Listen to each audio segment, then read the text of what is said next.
ఆంధ్రప్రదేశ్ రాష్ట్ర రాజధాని land pooling అంశానికి సంబంధించి కొత్త జీవో జారీ అయింది. తాజాగా జీవో నెంబర్ 75 ను ప్రభుత్వం తెరపైకి తీసుకొచ్చింది.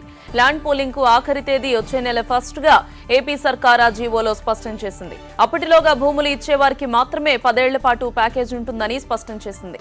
ఆ తర్వాత భూములు ఇచ్చేవారికి ఎలాంటి ప్రయోజనాలు ఉండబోవని ఉత్తర్వుల్లో తేల్చి చెప్పింది. దీనికి సంబంధించి పూర్తి వివరాలు మా కరెస్పాండెంట్ సతీష్ అడిగి తెలుసుకుందాం. సతీష్, ఎప్పటి ల్యాండ్ పూలింగ్ కు సంబంధించి ప్రభుత్వం తాజాగా జారీ చేసిన జీవో 75 పైన మీ దగ్గర ఉన్న సమాచారం ఏంటి? గౌతమి, ఆంధ్రప్రదేశ్ రాష్ట్ర ప్రభుత్వం భూ సమీకరణ రాజధానికి సంబంధించిన అంశాల్లో కొత్త వివాదాన్ని తెరదీసిందని చెప్పొచ్చు. ఏదైతే దాదాపుగా ఇప్పుడు గత 2 నెలల కాలంగా చాలా మంది రైతులు భూములు వెనక్కి తీసుకుంటుండడం, 9.2 ఫార్మ్స్ ఎక్కువగా ఇవ్వడం, దాదాపుగా 10,000 మంది వరకు రైతులు మేము భూములు ఇవ్వమని అభ్యంతరం చెప్పడం, ఇంకొంతమంది కోర్టుకు వెళ్తూ ఉండడం. ప్రతి గ్రామం నుండి కూడా రైతులు మేము భూమి ఇవ్వలేం, మా దగ్గర బలవంతంగా తీసుకున్న ఉద్దేశంతో కోర్టుకు వెళ్తున్న నేపథ్యంలో రైతులకు పరోక్ష హెచ్చరిక ఇచ్చేలా ఇవాళ ఆంధ్రప్రదేశ్ రాష్ట్ర ప్రభుత్వం జీవో నెంబర్ 75 విడుదల చేసింది.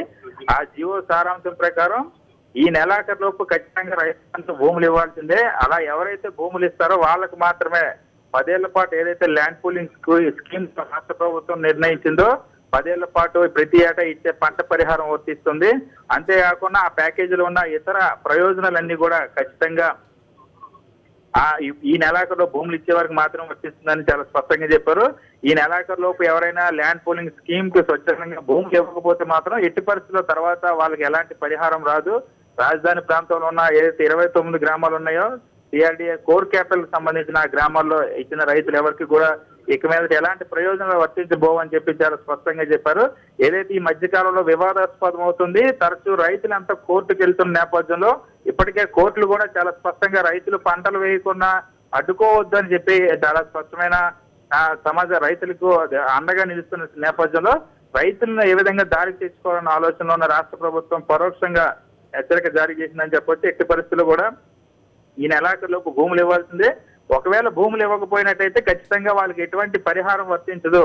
ఏదైతే సంవత్సరానికి 30,000 మెట్ట ప్రాంతంలో 50,000 పల్ల ప్రాంతంలో రైతులకి పరిహారం కింద ఇస్తున్నారు, పంట పరిహారం కింద, వాటిని ఎట్టి పరిస్థితుల్లో వర్తించుకోవాలని చాలా స్పష్టంగా చెప్పింది. సో దీని పట్ల రైతులు ఏ విధంగా స్పందిస్తారని ఇంకా వేచి చూడాలి. ఖచ్చితంగా రైతుల్ని ఒప్పించి తీసుకోవాల్సిన రాష్ట్ర ప్రభుత్వం నేరుగానే ఎవరైతే వ్యతిరేకిస్తున్నారో వాళ్ళతో ఎలాంటి సంప్రదింపులు జరపకుండా తిరిగి వాళ్ళకి ఎలాంటి ప్రయోజనం వర్తింపజేయం, తర్వాత గ్రీన్ ఫీల్డ్ ప్రకటిస్తామన్న ఒక పరోక్ష సంకేతాలు ఇస్తూ ఓవైపు రాష్ట్ర ప్రభుత్వమే ఖచ్చితంగా చాలా స్పష్టంగా పరోక్షమైన హెచ్చరిక జారీ చేసినట్టు అయింది. Gautami. Okay Satish, thank you for the updates.